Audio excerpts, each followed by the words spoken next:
Good morning, everyone. I'm Riley King. We are broadcasting live here in Washington, D.C. in the Capitol building for the big night tonight where President Donald Trump will give his State of the Union address. As you see behind me, we're inside the Capitol building right now. We have a lot of news to get to this morning, so let's begin. First up, doctor charged with sexual assault in case involving patient. Let's take a listen to the video from WMUR News 9. Kubota, pioneers of the subcompact tractor, have upped the game again with the all-new Kubota BX80 series. It's powerful, rugged, and easy to operate. Ready to take on your toughest work. Plus, you can get a complete set of Land Pride implements. The all-new Kubota BX80. It has the performance, versatility, and comfort you're looking for. See it at your local Kubota dealer today. Chapel Tractor, where you'll notice the difference since 1955. Eric Knight worked as a physician here at Valley Regional Hospital in Claremont. Its president and CEO, Peter Wright, says back in May, Dr. Knight self-reported to VRH administration an inappropriate relationship with a patient. In a statement, Wright says, quote, "We reported the situation to the State Board of Medicine and gave them our full cooperation during the investigation. That investigation eventually led the Board of Medicine to issue an order of suspension, which alleged Knight engaged in an unlawful sexual relationship with the patient.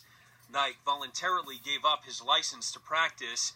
A months-long criminal investigation by Claremont Police and the Sullivan County Attorney's Office would then follow at the request of the Board of Medicine. After we compiled all the information, we had probable cause to seek an arrest warrant for the person, and he was arrested on the 26th after turning himself in. Knight was later released on $25,000 personal recognizance bail, but his legal troubles aren't quite over. More charges could be filed. This case could be presented to the Sullivan County Grand Jury, and they could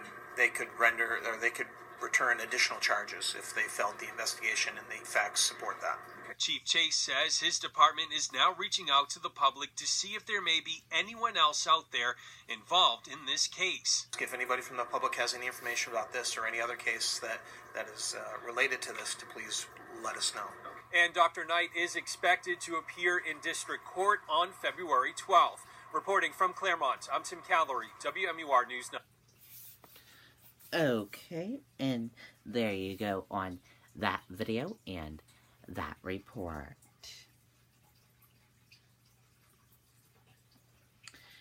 Man under arrest in connection with body found in Worcester.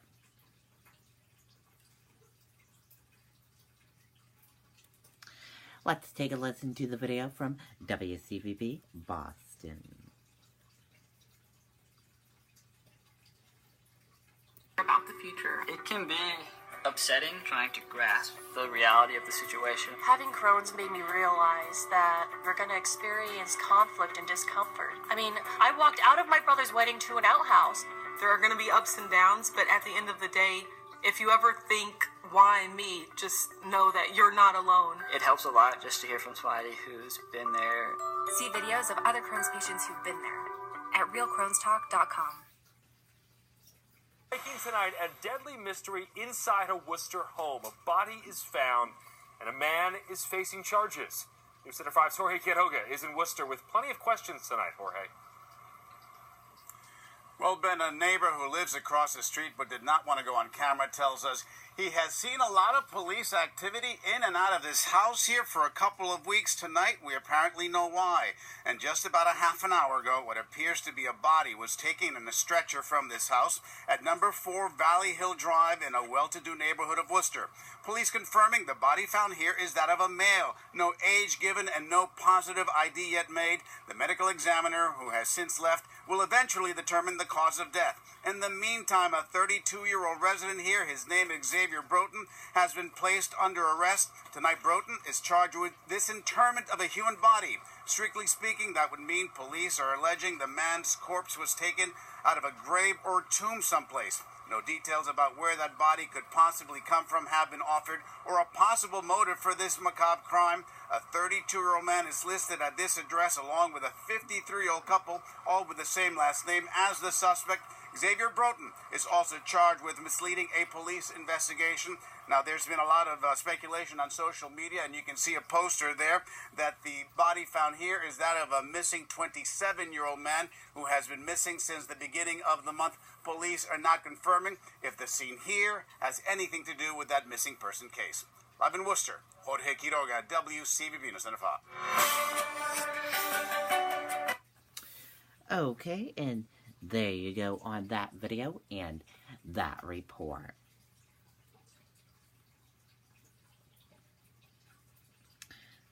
America's cabinet discussed possible future of America.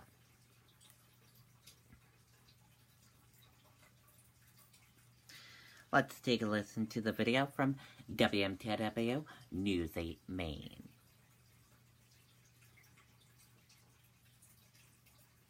Officials met in Washington, D.C. to discuss their vision for the future of our nation.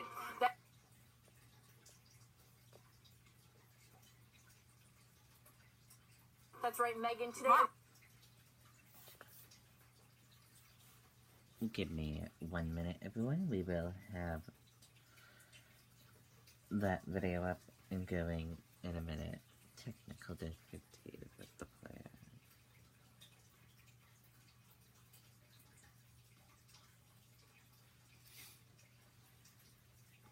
Megan, today a group of young elected officials met in Washington, D.C. to discuss their vision for the future of our nation. That group, called America's Cabinet, included 19 officials under the age of 35, representing a range of races, ethnicities, genders, and 13 different states. Just a few moments ago, we spoke with Portland City Councilor and member of the group, Spencer Thibodeau. We asked him what he hopes comes from the shadow cabinet and why the members plan to create their own policy goals for the country. We are on the ground here at home. We think we're actually closer to the people, and we're not willing to wait for Washington to act, and we are going to do it. This is the first time the group has met, and this whole event was organized by the Young Elected Officials Network. Live in Portland tonight, Aaron Dixon, WMTW News 8. Okay, and there you go on that video and that report.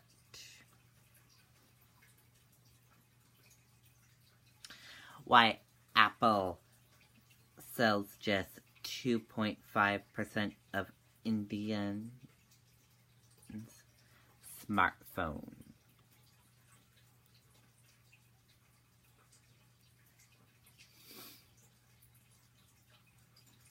Ten years after Apple began selling phones in India, perhaps the last great growth market for the income handset, the company is itching toward opening stores in the nations.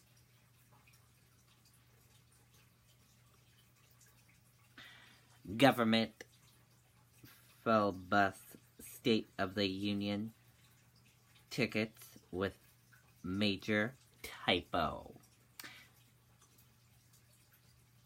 Let's take a listen to this video from ABC News.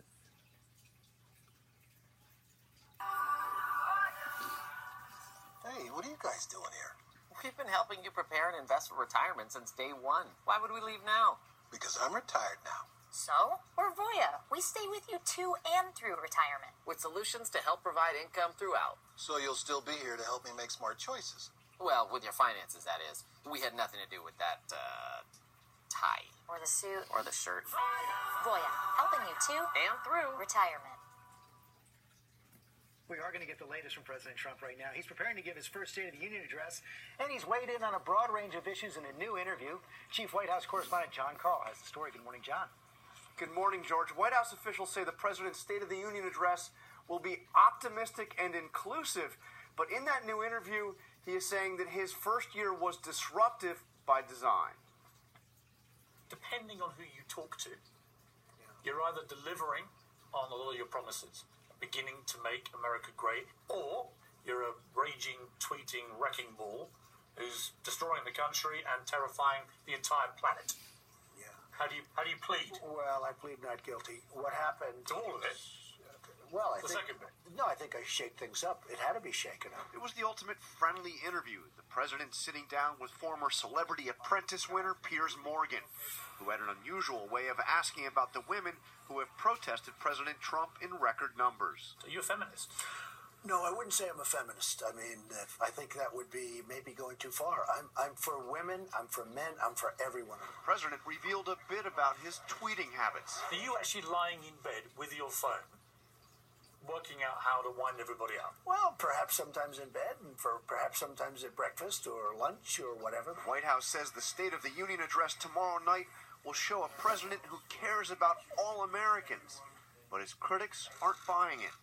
Rapper Jay-Z over the weekend attacked Trump for using a vulgar slur to describe African countries. It's really hurtful because you're looking down on a whole population of people, and you're so misinformed because these places have beautiful people and have beautiful everything. And it's just like, this is the leader of the free world speaking like this. That prompted a response from President Trump via Twitter. Somebody please inform Jay-Z that because of my policies, black unemployment has just been reported to be at the lowest rate ever recorded. That's a theme you can expect the president to hit in his State of the Union address. As for that vulgar slur, the administration is confirming that the president sent a letter out to members of the African Union, all the countries in the African Union, saying, quote, "The United States deeply respects the people of Africa, and my commitment to a strong and respectful relationships with African states as sovereign nations is firm." So a little bit of damage control continuing on that, George. John, let's talk a little bit about the State of the Union. You said it's going to be optimistic and inclusive, according to White House says. I think one of the big questions is going to be, does the president have bipartisan policies that go with that inclusive message? Well, he's going into a chamber that is as deeply divided as we have ever seen Congress, George. There is a bottom line reality, and the president will not be able to get anything done this year if he cannot do it in a bipartisan way. Remember, that majority in the Senate is now a single vote majority. He needs Democrats if he's going to get anything done at all. We will be watching tomorrow night. I'm going to be anchoring our live coverage of the president's address, joined by our entire political team tomorrow at 9 Eastern right here on ABC. Okay, and there you go on that video and that report. And also, even before President Donald Trump's first State of the Union address Tuesday, things got off to a rocky start with government officials sending out tickets containing one glaring typo. The word union was misspelled.